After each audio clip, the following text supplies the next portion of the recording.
Welcome, my creepy children, and today we're going to read from a story. I just read this and it kind of scared me a little bit, but here goes nothing. A 15-year-old girl named Donna lived with her father in a small house in the suburbs. Ever since her mother died, Donna had depended on her father for everything. They had a wonderful relationship and loved each other very much.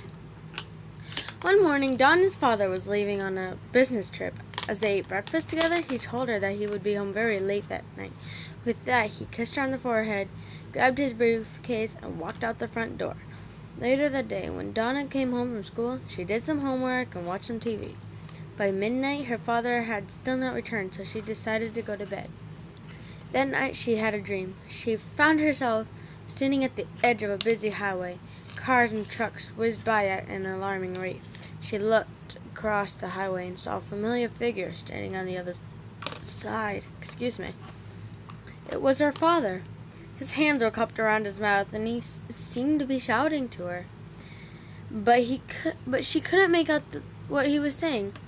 As the traffic whizzed by, she strained to hear. Her father's eyes were sad. He seemed to be desperately trying to communicate with her. She could barely make out the words, "Don't open door."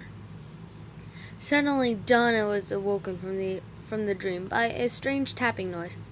Tap, tap, tap. Then somebody began to ring the doorbell downstairs. Ring, ring, ring. She scrambled out of bed and put on her slippers. Dressed only in her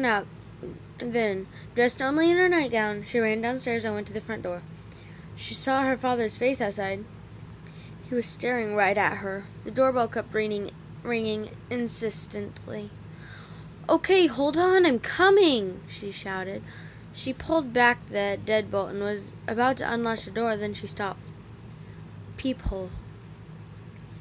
She slid the deadbolt back into place. "Dad!" she yelled through the door. "Did you forget your keys?" Ring, ring, ring. "Dad!" Ring, ring, ring. "Dad, please, I need you to answer me." Ring, ring, ring. "Is there someone else out there with you?"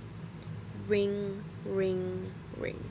"Why won't you?" Ring, ring, ring. "I'm not opening the door until you say something." The doorbell kept ringing and ringing, but for some reason, her father refused to answer her desperate cries.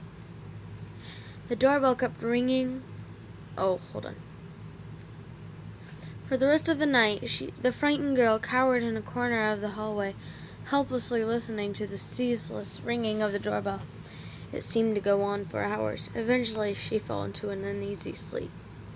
At dawn, she woke up and realized that everything was quiet. She crept over to the door and looked through the peephole.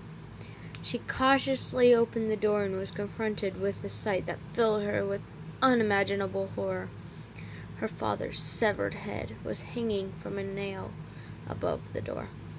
There was a note attached to the doorbell. In crude, scrawled handwriting, it read, "Clever girl."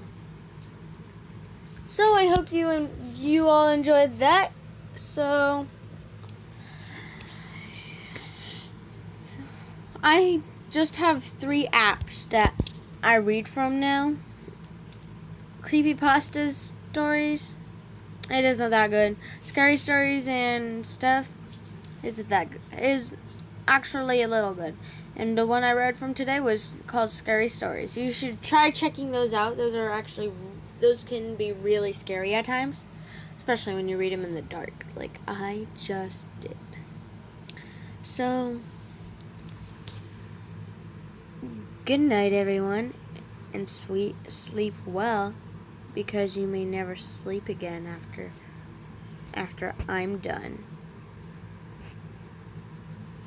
Not in the creepy way, though.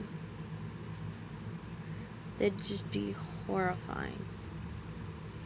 So, yeah. Tune in next time to Wisp the Psychopath and Friends.